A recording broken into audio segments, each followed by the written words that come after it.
to get into some conversation in Raj Rant today about the NFL. I saw this. I was doing some research because we've been talking a lot about the wide receiver market, the inflation of the wide receiver market. So I was doing some research and came across this information, and it kind of blew my mind. If you just look at players who are now making $30 million or more in the NFL, 16 of them are quarterbacks. So I mean, that's just a quarterback thing.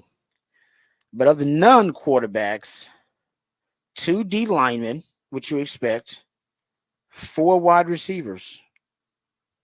Wide receiver is now the second most important position in football. Let that sink in. Wide receiver is now the second most important position in football. It's not left tackle.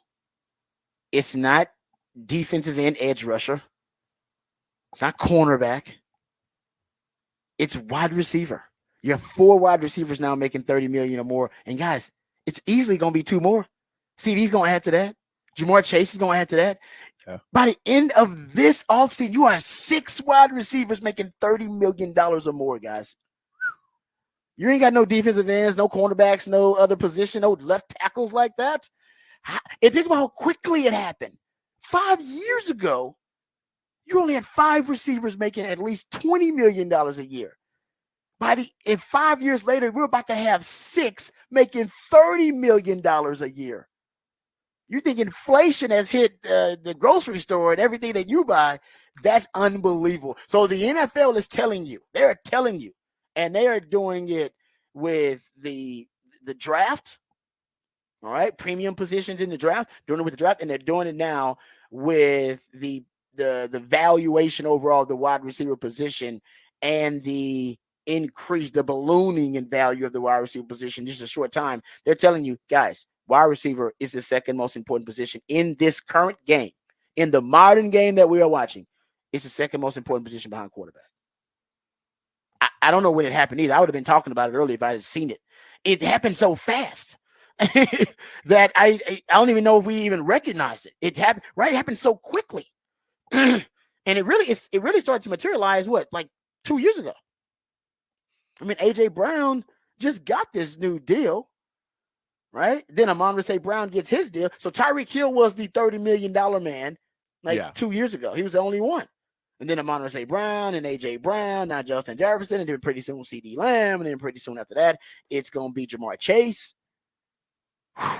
What's in an instant it happened. What's crazy about it is that the guy who set the market was proven not to be the reason the Chiefs were winning Super Bowls.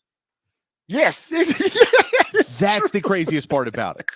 The guy who reset the market and said wide receivers are now the elite position in football was traded to a team that has not had near the success as the team who traded him.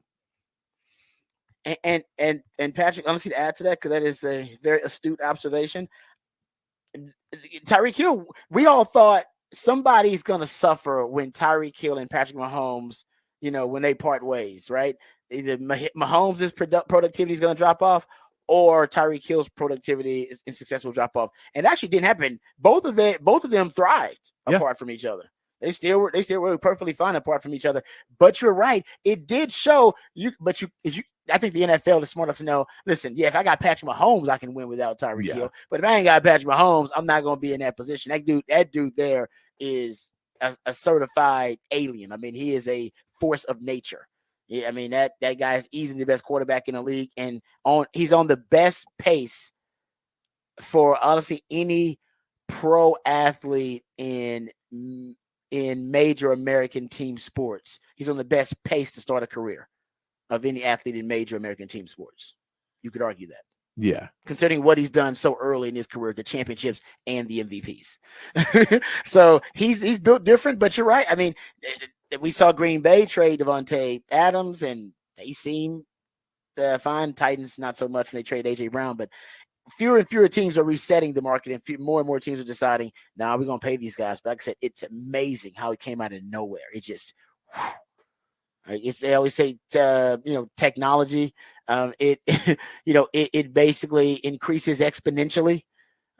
So you'll see kind of 50 years of advancement in 10 years because technology compounds and builds on itself. And I feel like that right now with the NFL, man, that was a shift, and it was a quick one.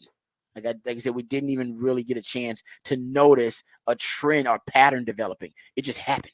Yeah, and it's weird. Like if you just look at the last 4 Super Bowl champions, you throw in Kansas City twice without a premier wide receiver on the last 2. Then you throw in the Rams, who have Cooper Kupp, but Cooper Kupp is not your prototypical wide receiver that is getting paid $35 million. He's not that wide receiver. Now, he's a great wide receiver, but he's a possession wide receiver. Those guys are easier to find. He's a guy who's got good hands. Like, he's not getting a top draft pick still. Would not be a top draft pick. He was drafted late. So he's not that premium wide receiver position. Yeah. No, and then you go the Buccaneers and you go Mike Evans and Chris Godwin. So Mike Evans was a big name, has done a lot, but Mike Evans is more big body. So not necessarily the same as what it's just surprising of what people are spending a ton of money on is not necessarily what gets you rings, which is really the main point of it all. Yeah, it seems like it's more about what can help me maximize the quarterback position. Yeah, what can as help opposed my quarterback reach its ceiling. Yeah, because that's your biggest investment in your teams and your owners in your ear saying, "Hey, I paid a lot of money for that quarterback. Why isn't he, an all pro? Why isn't he a pro bowler? Why isn't he playing at an elite level?" And you're like, all right, to keep my job, I got to make sure that quarterback is playing at an elite level because my owner wants that's what he's paying for. So I got to get him wide receivers, and then that's the passing game, the productivity. And you're right. There's no examples right now that these investments are going to lead to championships. There's no proof or evidence of it right now. I mean, wait, let's go back of quarterbacks. And then it's Patrick Mahomes, Matt Stafford, Tom Brady, Patrick Mahomes, Tom Brady, Nick Foles, Tom Brady, Peyton Manning. It's not necessarily who the wide receivers for the Eagles when they won the Super Bowl. They have, and Brady never notoriously he infamously didn't have. And that's 2018. So we're far enough back there that was before the Tyreek Hill contract.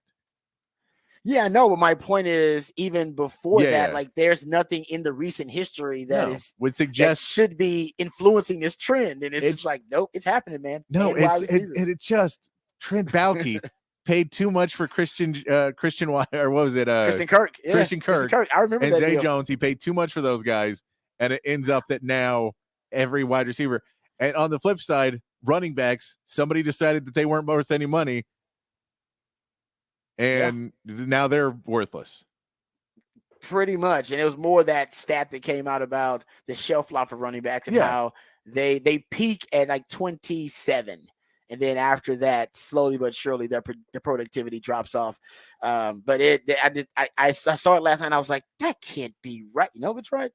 The NFL they've spoken. Cash is king and money talks. And the money is saying, wide receiver, guys, is the second most important position in football. Get used to it. And I think it's also at the lower level. I brought this up. You see more and more kids where they want to play. They want to play offense. Yeah. It's hard to get kids that want to play defense these days, even if they do have higher upside defensively. Hell, JT Sanders, even to this day, I've heard scouts say, oh, he probably would have been drafted higher if he had went to be an edge rusher or a defensive end. He wants to play tight end. Yeah. Period. It's like, that's what brings me joy. That's what my passion is. I want to play offense, and Sark wanted to play offense too. It's that's also feeding, I think, the separation, the divide between wide receiver and other skill positions. But it is amazing, the price tag, and I don't see it slowing down anytime soon. Okay. Oh, real quick, I want to throw this out there because I want to balance the scales with some Texans talk. So the standout for the Texans in practice apparently has been Derek Stingley. Apparently, Derek Stingley's looked really, really good for the Texans, and that is a great sign because and he's going to be up for a big deal. But because he's picking up where he left off last season. Remember last season, a lot of people don't talk about this. He had the 4th lowest passer rating allowed, and the 4th best EPA per target. And according to Next Gen Stats, he was 1st in the NFL in Hawk rating, which is how often a DB makes plays on the football, as the nearest defender at 32%. So he's he played really well toward the end of last year. If he can end up being a true shutdown corner for you, an elite corner, it'll go a long way in being able to transform that defense into something similar to what they had in San Fran. He's trying to build what he had in San Fran. Stockpile the D line, linebackers. He wants, Azeez Al-Shaair. But even for the 49ers, they did have some good corners there. They want him to be kind of their shutdown guy on one side of the field. And then it doesn't matter as much if Jeffrey Okudah or CJ Henderson, who I think is right now were the front runner to win that job opposite Derek Stingley. It doesn't matter if they are a liability at times because you can give them help. Yeah. So you won't have to help Stingley as much. So. Yeah, no, with you.